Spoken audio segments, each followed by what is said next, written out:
I'm so hungry. No! Oh! It's okay. Deep breaths. Alright, better check the email. Oh, come, what? Seriously? Come on. It's alright. Deep breaths. Oh, no! Oh, for God's sake. Come on, deep breaths. Calm down. Calm down's not working. How to cope with stress. The Buddha tells this story that if you were shot by an arrow, there's two types of pain that you'd feel. The first would be the pain of the arrow going into your skin, piercing it. But the second would be a psychological pain, a mental pain. Because you'd be asking yourself questions like, why me? Why does that person hate me so much to shoot me with an arrow? What are other people going to think? The meaning that we give the pain causes us to suffer. And that first pain, the physical pain, that'll eventually go away. But the second pain, that psychological pain, can last, can stay with you in your mind forever. And unfortunately, it's the same with a lot of stresses that we have. We create them, we exaggerate them in our own minds. And when we get stressed out about something, we automatically want to think about the things that are stressing us, which then creates a snowball effect. We end up getting even more stressed out. In the world today, it's almost like we've got really, really good at getting stressed out. It's like a skill that we've honed. We've gone through it so many times. There's these neural pathways in our minds and they become super sensitive to certain patterns that we've developed. We can go from 0 to 100 in just an instant in terms of how stressed we are. Maybe someone cuts you off in traffic. You're calm, then you're frustrated, you're angry all of a sudden. You might be late for something and straight away you're getting really stressed out. If you can imagine that there's a forest that you walked through every day for years and years and years, and you've ended up creating a trail through it. It's a really easy path to walk through. The grass no longer grows there. There's no branches in the way. There's no bushes. There's no rocks. That's like the path to stress that you might have created in your mind.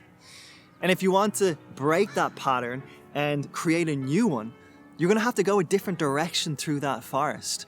One that is going to be much harder to go through at the beginning because you don't have a trail there yet. There's going to be branches in the way. There's going to be rocks. There's going to be bushes. And it's going to take many, many times through it to have a new direction. But the truth is you can break that old path, that old pattern that you've created and create instead a new one. And to help you do that, today I'm going to talk to you about 6 ways to cope with stress. And the first way to cope with stress is to subscribe to this YouTube channel. Scientifically proven that will lower your stress by about 35%. So definitely do it right now. The first way to cope with stress is all about being present. The way our minds work, we get stressed and anxious when we're thinking about the future or the past. When we're present, it's impossible to be stressed out. So there's certain things you can do to just break that pattern of stress and take you into the present immediately. One thing you can do is have a cold shower.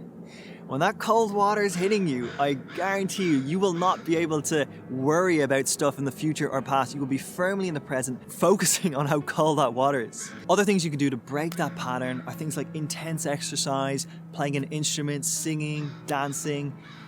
Any of these things will help. In addition, any kind of meditation or mindfulness is going to make you more present as well. So if you focus on your breathing, your heart, on the energy going through your body, whatever aliveness feels for you, if you focus on that, it's going to make you more present. Eventually, you can actually create a distinction between the psychological stress part of your mind and the real you. In terms of breathing exercises, the one I find I get the most benefit out of is I do deep, slow breathing for 90 seconds.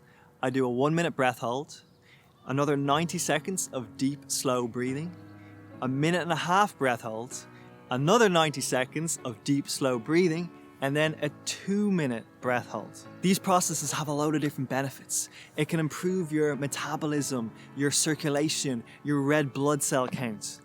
And the impact of all this is that it can help you be more creative, more focused, give you more clarity. It can give you energy. And of course, it can help reduce stress and anxiety. By the way, for that guided meditation, there's someone called Wim Hof, Wimhof. And he's got some free guided meditation for the breath holds and the deep breathing. It's on YouTube and it's on Spotify.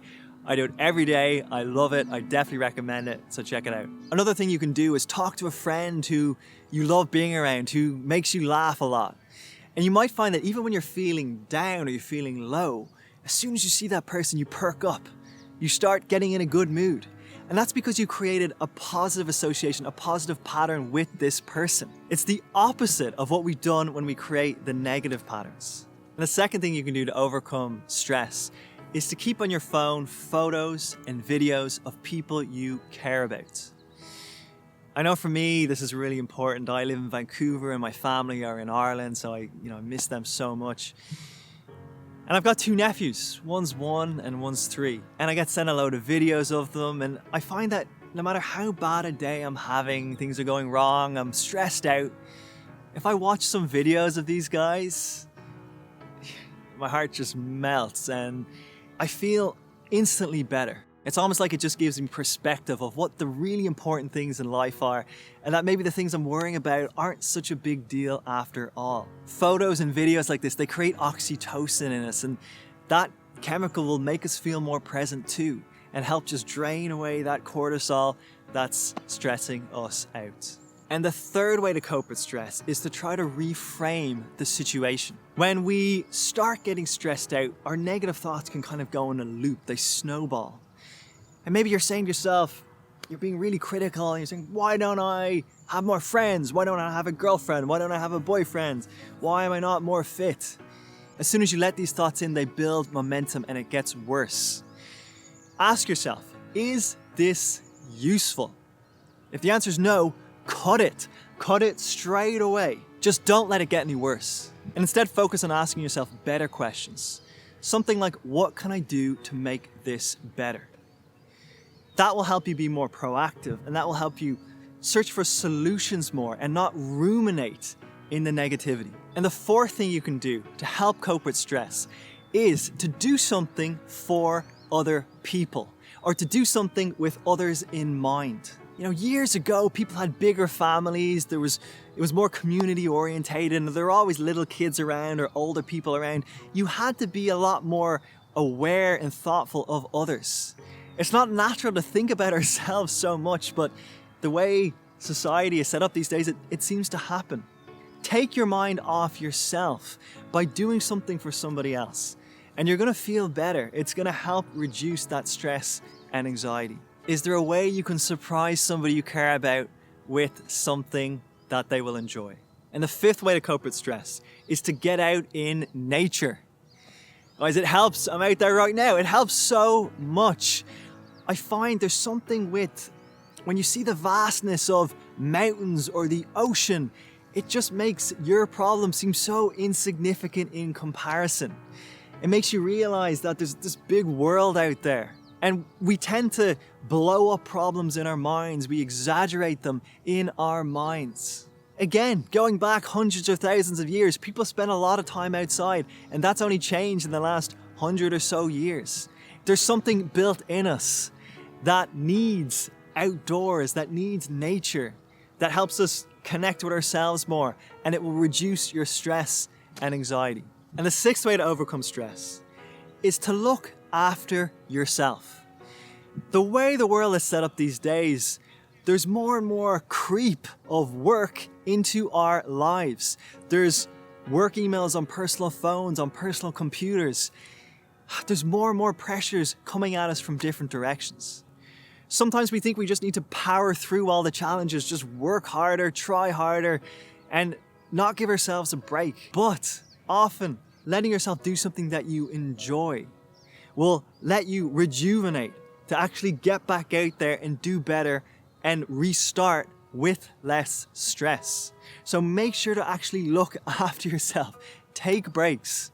Let yourself recuperate at times. Being less stressed out is going to help us enjoy life more and enjoy the people around us and the things that really matter. Let me know in the comments below, are there any tools you use to help reduce stress in your lives? Make sure to hit that like button, hit the subscribe button, turn on notifications. You get more content on motivational self-help and communication skills. That's it for me, guys. See you in the next video.